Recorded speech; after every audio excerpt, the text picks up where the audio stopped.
Are you ready to plug into the future of digital infrastructure?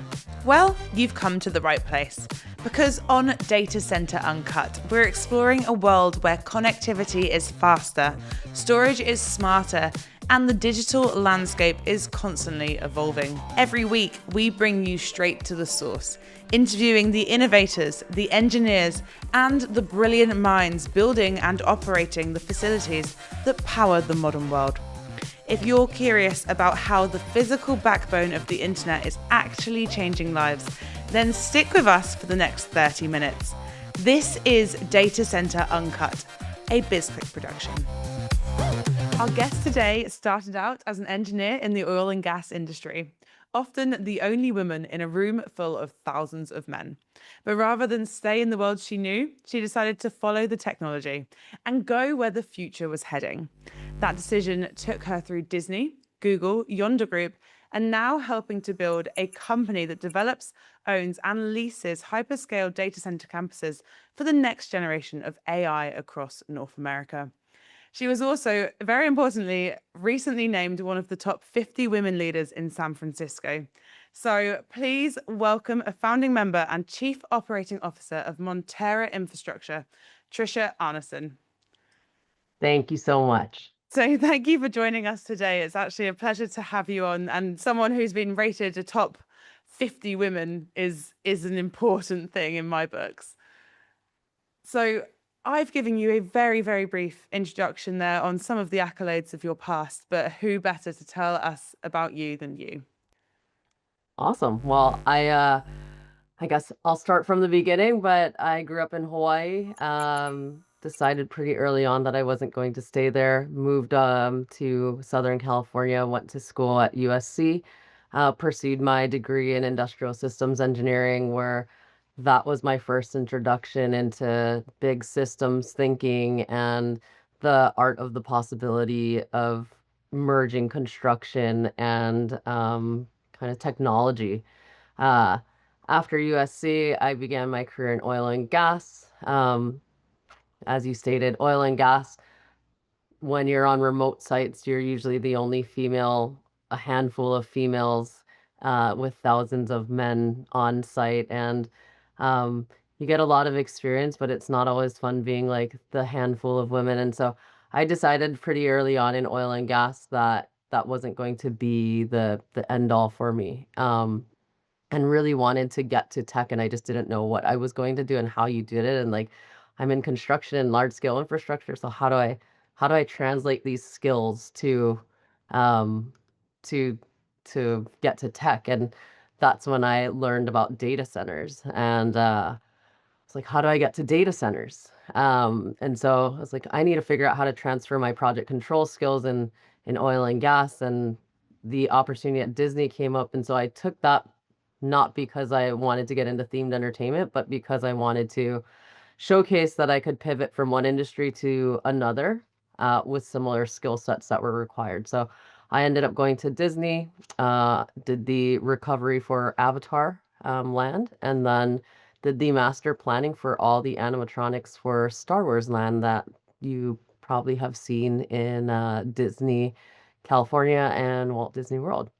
After that, I had an opportunity to go to Google, where was set up the program controls for the third-party co-location program globally, and then eventually moved over to the self-perform side, where I ran capital planning and commercial cost.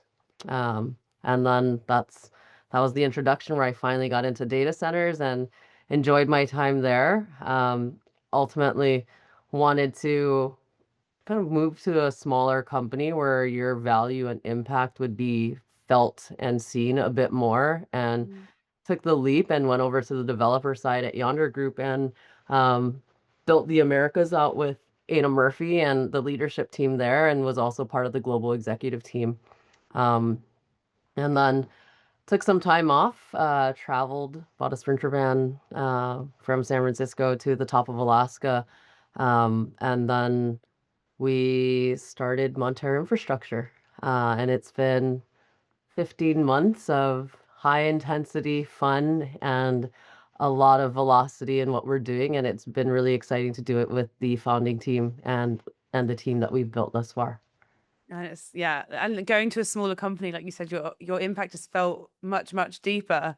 But then Mhm. being one of the founding members of a company, your impact is enormous. And the responsibility is also enormous. So it's been, like I said, it's been a lot of fun. There's so much more to go. So one of the things you've mentioned is you wanted to get into tech. You wanted to follow the tech. So what is it about that you were chasing? Um, I wanted to do something that like oil and gas had its purpose in the industrial area, and to move countries and economies forward. And I saw that tech was kind of the next wave of like the big technology that's going to move civilization in the next realm.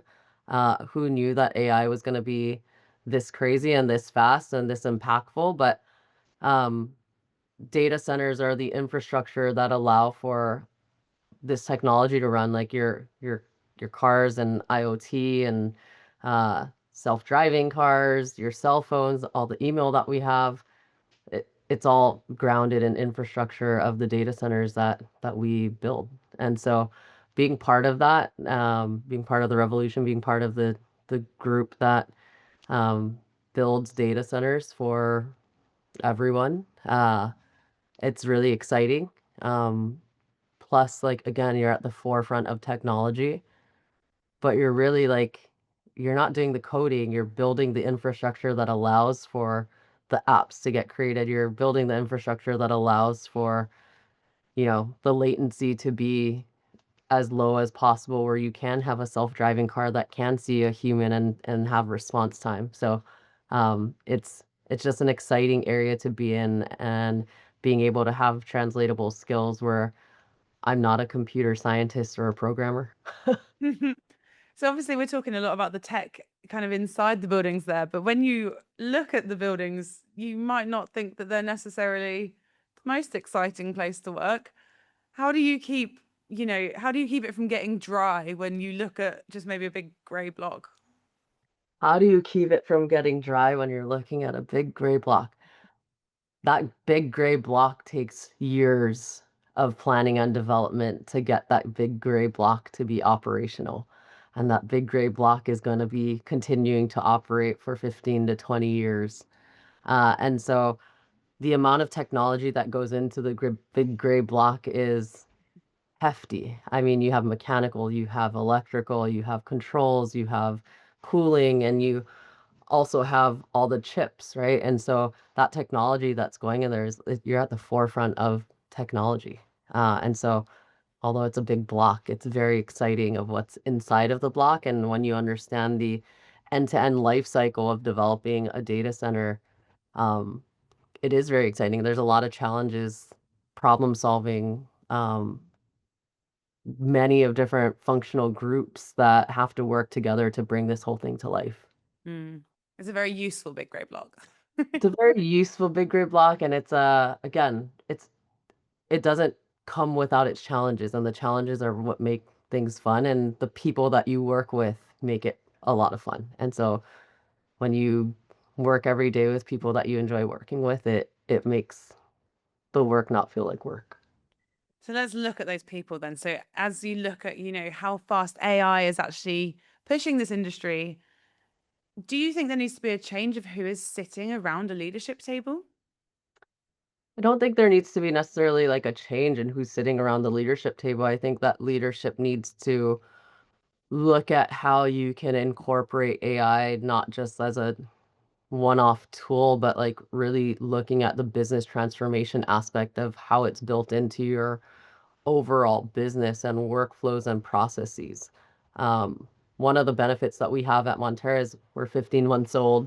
We started the company with no technical debt, with no systems in place, and so we've gotten to build from the ground up. And we started the company uneducated about AI and called ourselves an AI first company. And as we were building this, we quickly realized that like we're not just AI first, but pivoting to more like AI value add. We still need people. We still need capability. We still need to move quickly. And so adding AI where there's value to our employees, to our organization is what we started to do and where we've built and are building from the ground up. And it's a unique opportunity where we're not having to do massive change and transformations. We get to actually build it from the beginning. And what do you think, AI means for our people? How do you think it's changing the job role of someone coming in to work in a data center? Um, I think it gives you more tools. I think it allows you to take out some of the redundant tasks and the jobs and roles that you get to do have higher value add and impact into what you're doing now versus like repetitive tasks or filling spreadsheets out or uh, things that, took hours to do and now you get those hours back to go and do something that like actually impacts and has higher value to the company. In a world driven by AI, cloud computing, and massive scale, the digital infrastructure industry never stops moving. But are you keeping pace? Stay ahead of the curve with Data Centre Magazine, your ultimate global hub for data center insights. From sustainability and cooling innovations to edge computing and cybersecurity, we bring you the exclusive interviews with the industry's giants, deep dive features, and the latest breaking tech trends. Join the global community shaping the digital future. Visit datacentermagazine.com today to never miss an update. That's datacentermagazine.com. So one of the things, obviously, that AI is enabling us to do is get that time back. So do you think it's going to help us stop chasing our tail in this space? I think it will help us to come up with solutions to a lot of the problems that we have, not just in this space, but in civilization, right? Like it can run through complex models way faster than any of us can on a piece of paper. It has a lot more information than any of our brains have, and so uh, I think it's a tool that will change of how we operate as not just companies and individuals, but like as a civilization. I agree. So obviously everyone is worried about microchips and electricity or, how much land someone has. But one thing that you've said is the real bottleneck in the AI race isn't chips or power, it's actually our operations. So what do you mean? What do you mean by it's our operations instead? I think there's a few bottlenecks, right? There's power constraints right now. Like I'm not gonna shy away from the fact that we have power constraints. And there are solutions that are being brought to the table daily of how we manage and bring power to the grid in the US faster. Um, but there is the looming constraint of people. Right now, like it's not easy to get your GC that you typically would work with. You're having to go and find additional general contractors that you may have not worked with before.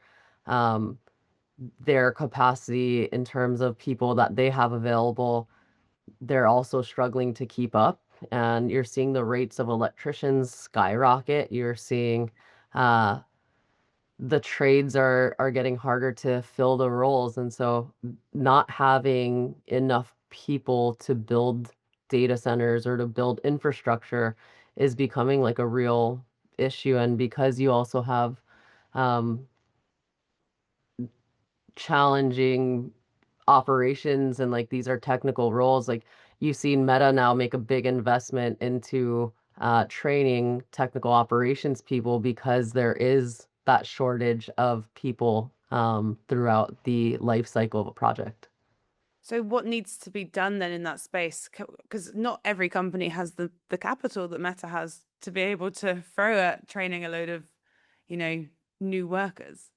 I think it's just the education early on in like our education systems and like exposing the younger generations and of what's out there for roles and jobs beyond just like, oh, I'm gonna go be a computer coder and I'm gonna or be a creator or like this could be really fun of what's out there beyond just what they see online. And so It's that education, bringing people into the industry earlier, giving more opportunities. I also think there's like a huge opportunity of women in trades.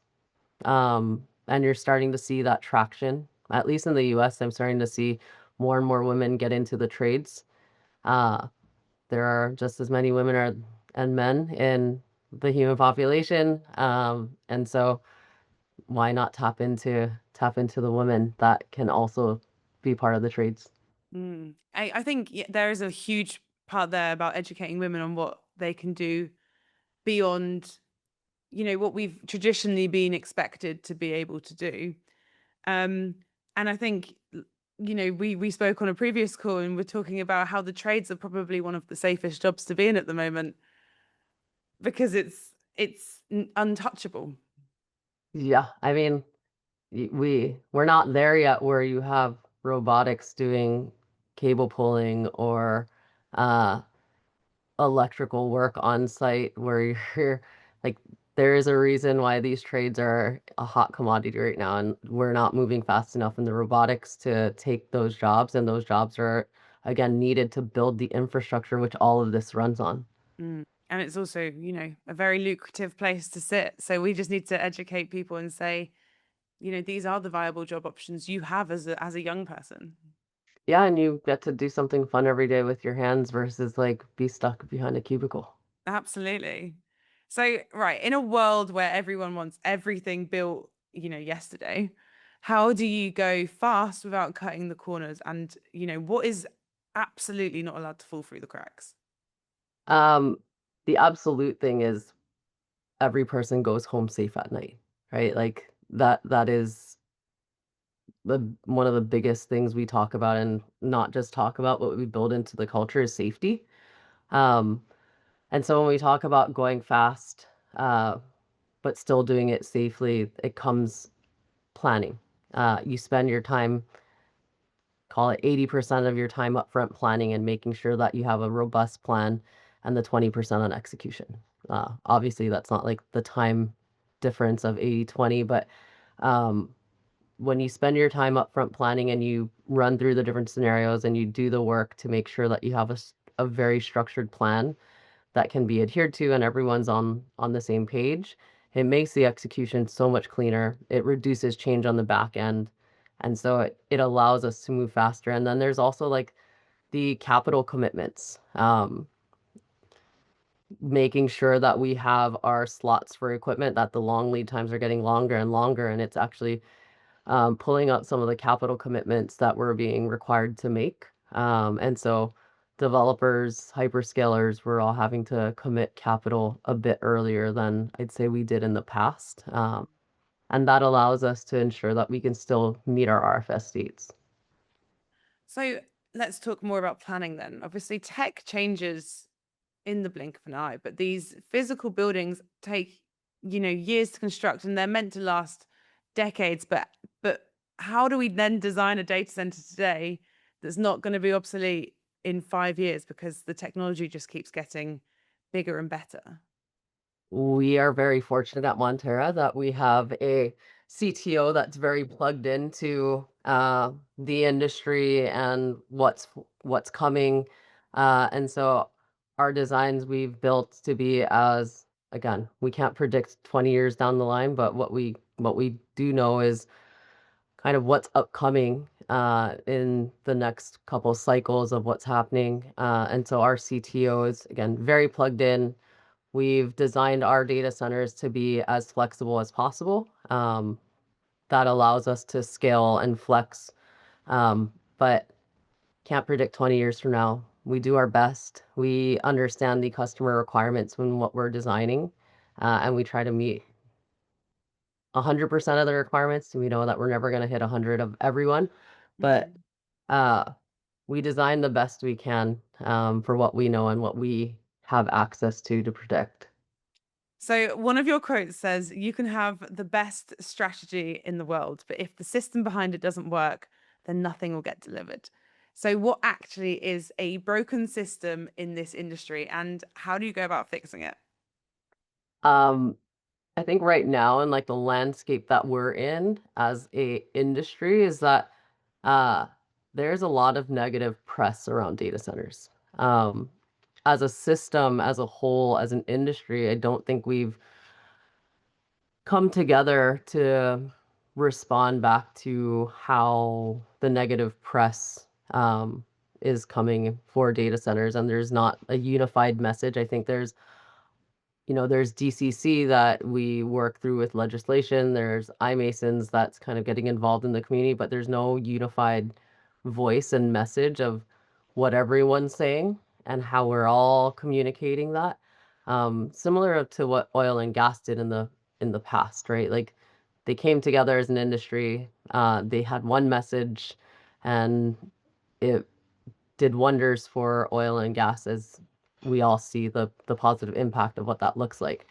Um, I think as our industry and as the system, that's one area that I think is broken and has a lot of opportunity to be fixed, and that will benefit all of us equally in our industry with especially, I mean, it's almost weekly you're seeing a new tax provision that is being removed, or you're seeing a moratorium in areas that are data center heavy.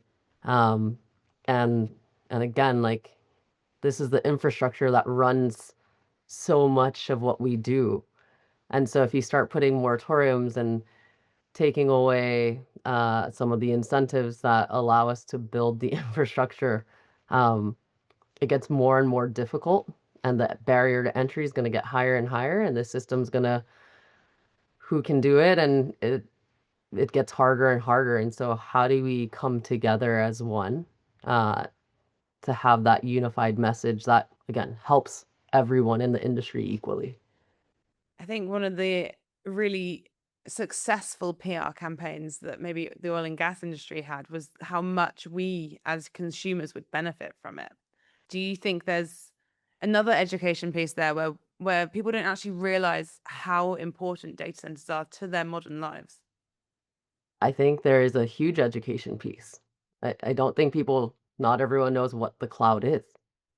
Like you go to some areas and they're on their phones and complaining about data centers, and it's like, do you understand like that the email that you have on your phone is being supported by a data center? Do you realize that the technology that you have on your Ring camera is supported by data centers? And so there's a huge education piece as to what data centers are actually supporting, and it's not just AI training. Like data centers aren't just AI; they're also the backbone of your Gmail. They're the backbone of, you know, your Ring cameras that everyone uses to make sure that there's no intruders. And so Mhm. there's a huge piece of, I think, misunderstanding of what data centers support. So let's come back to that holistic approach that we talked about, getting the whole community together to change that mind frame. Who needs to lead that? Do you think that that's a titan of industry? Do you think that that's someone sitting in more of a governmental seat? I think it's all of the above. I think it needs to be a group that comes together, that works together. You need the government support. Uh, you need the titans. They're the ones that get the news out. You need the developers because the developers are very, very much part of the ecosystem and also need a voice in all of this. And then you need the community. Like you need the community input. Like this isn't just the industry, but like again, it's a system of how this whole thing works. You need the government down to the community level to come together to have that unified message. So let's talk about the community then. We're seeing pushback in local communities about how much water or energy these data center hubs are actually using. How do we build out this massive AI footprint that we have to for the next generation while still being good neighbors and even being better neighbors than we have been before? Um, Starts with the community outreach, right? Understanding what the community's concerns are and making sure that we're addressing them. When we go through site selection, we are also reviewing the sustainable impact that the data center will have in those areas. And so um, there's the ratepayer tax or the Ratepayer Protection Act that was put in place or signed by the president, we are not just taking power from the grid, and I think that's a misconception. Um, yes, some grid power is going to data centers, but there's also a lot of new solutions that aren't so new, but they're becoming more prevalent, and you're starting to see a lot of this. But you're starting to see a lot of on-site generation, um, and so these on-site generation plants are also providing power back to the grid for what we don't use. Um, and so it's not, again, it's a lack of education of what the data centers are doing. Um, yeah. So when you go into advising on a new project, building a new data center, how do you approach that community engagement? Because I think it's one of the most important parts of building anything now. We go directly into the community. So we have to go to the town hall meetings, not have to, but we go to the town hall meetings, we educate the community of what we're doing, and we ask them what do you need, right? And so um there's also not every data center is just taking water. A lot of data centers are built on um existing farmland where the farmland was taking way more water out of the water table than we are. And so as an example, one of our projects, uh, we're actually putting water back in the water table by having a data center there. Um, but getting back to the community, how do we get involved? It starts from the ground, and so it's not just doing it from afar, but like really being on the ground, partnering with local community members and um, firms that are there that have the relationships and know what the people want. So it's again, it's not just doing things from afar, but really getting involved with the community, understanding what they want and understanding who their partners are within their government. Yeah. And actually being a proper neighbor, not just And a being a proper neighbor, right? yeah. Like um we create jobs, we do what's best for the community and what they're looking for, and we listen. I think that's a important thing, is to listen and understand. Absolutely. So I've got time for one more question, and it's as you've just stepped into this new exciting role as CEO at Montera, as you look at your new, this new chapter, your new position, what is the mission that you're tackling first? My mission that I'm tackling first. Uh, well, the first thing in this new role is really ensuring that we're building a team that's sustainable for the long term. Um, we're 15 months in, we have a lot of our key hires, but the long-term sustainability of Montera is our people and ensuring that we have the right people and building the right foundations of which we can scale the business of repeatable processes, predictable, and then making sure that we are delivering for our customers on time. Fantastic. Well, I'm excited to see where you and Montera go next. Awesome. Thank you so much. Yeah, you've been a fantastic guest. So thank you so much, Tricia. And Cheers. yeah, everyone join us on the next one. Awesome. Thank you, guys. Fabulous. Bye-bye.